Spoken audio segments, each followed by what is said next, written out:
Ever wondered about the unexplainable, the extraordinary, the miraculous? Dive with me into the fascinating realm of miracles.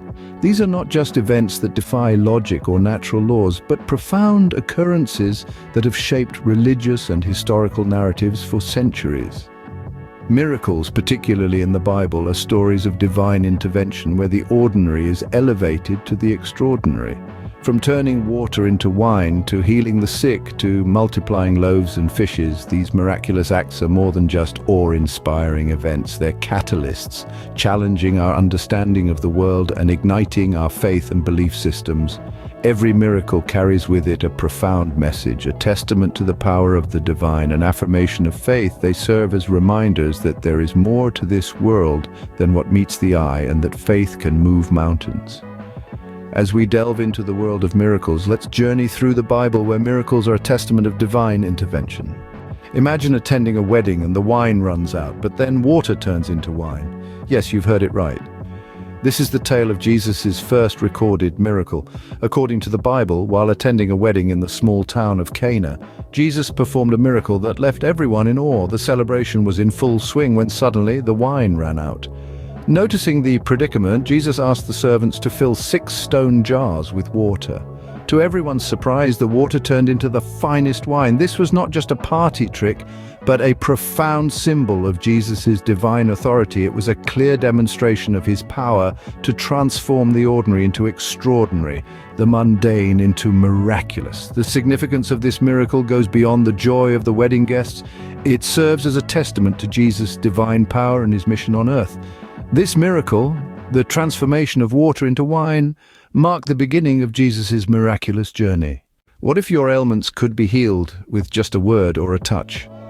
Imagine the power to mend the broken, to cure the incurable.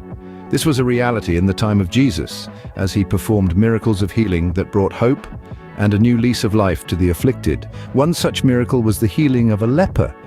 In an era when leprosy was a death sentence, shrouded in stigma and fear, a man afflicted with this disease approached Jesus with faith.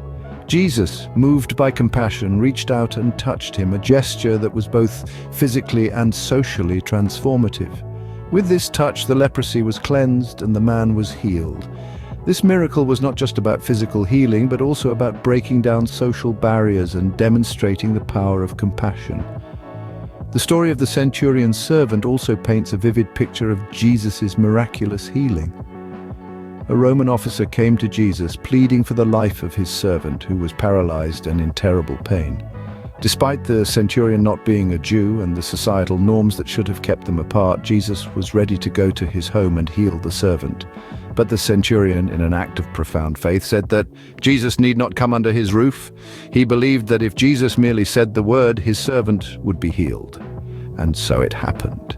This miracle signifies the power of faith and the universality of Jesus' compassion. Then there was the paralytic man, lowered through the roof by his friends into the crowded room where Jesus was preaching. Seeing their faith, Jesus first forgave the man's sins, then commanded him to pick up his mat and walk. And he did. This miracle symbolizes not just physical healing, but also spiritual healing, underscoring the belief that faith can overcome any obstacle. Through these healing miracles, Jesus demonstrated power over sickness, offering hope and a new life to the afflicted. These miracles of healing are not just stories of the past, but timeless testimonies of faith, compassion, and the transformative power of divine love. Could you feed thousands with just 5 loaves of bread and 2 fish? Imagine a vast crowd gathered on a hillside, their stomachs rumbling with hunger, their eyes filled with anticipation.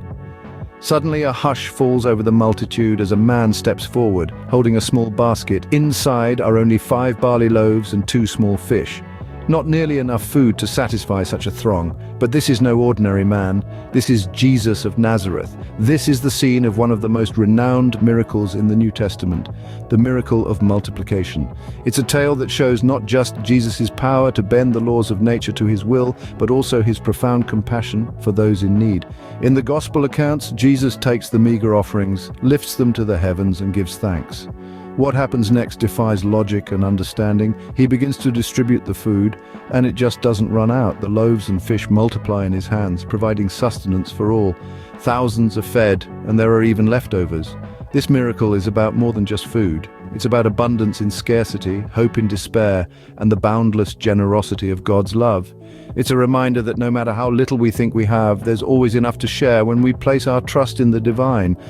The miracle of multiplication isn't just a display of Jesus' power over the physical world, it's a testament to his empathy and his desire to alleviate suffering. He fed the hungry because he saw their need and he felt their pain. His actions were driven by love, a love so potent it could transform the impossible into the possible.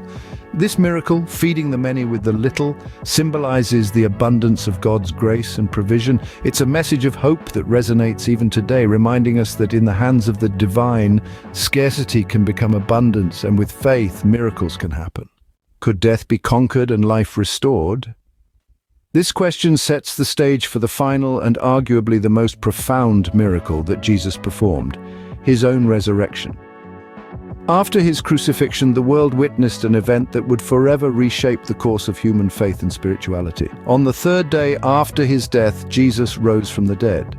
This was not a mere revival, but the most profound form of resurrection, symbolizing an ultimate victory over death itself. This event is celebrated around the globe as Easter, the most significant festival in the Christian calendar, a celebration of life, hope, and redemption. But why is this miracle so important? Why does it hold such a central place in Christian faith?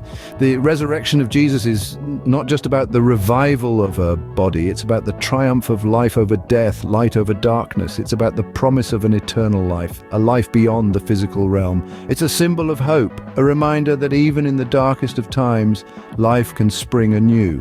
It's a testament to the unyielding power of faith that can move mountains and, in this case, bring back life from the clutches of death.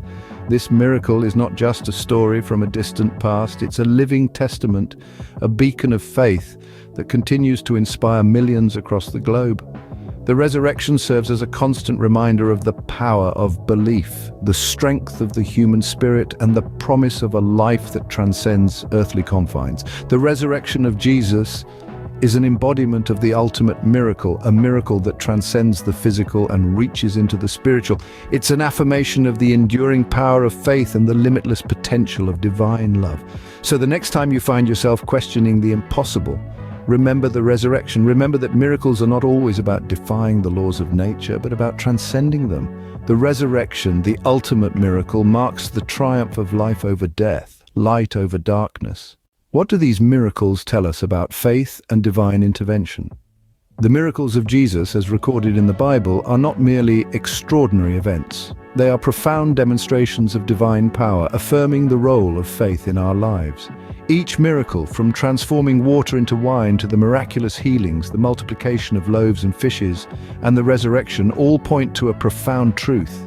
They tell us that faith, in its purest form, has the power to transcend the earthly and touch the divine. These miracles serve as a testament to the boundless potential of faith. When Jesus healed the sick, it wasn't just about the physical restoration of health.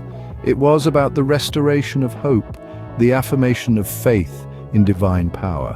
When he multiplied the loaves and fishes, it was a lesson in abundance, a lesson that faith can multiply our resources beyond our comprehension. And what about the resurrection? It's a powerful symbol of life triumphing over death, of faith overcoming despair. Jesus' resurrection wasn't just about his victory over death, it was about the promise of eternal life for all who believe, a promise that continues to inspire hope and faith to this day. But the enduring relevance of these miracles extends beyond the biblical times. Even in our contemporary times, these miracles serve as reminders of the divine presence in our lives. They remind us that faith can move mountains, that with faith nothing is impossible. They remind us that even in the face of adversity, faith can provide comfort, strength, and hope. These miracles tell us that faith is not passive, it's active. It's not just about believing in the divine, it's about living that belief, about letting that belief guide our actions, our decisions, our lives. Miracles, as we've seen, are more than extraordinary events. They are reminders of a divine presence in our lives, a testament to the power of faith.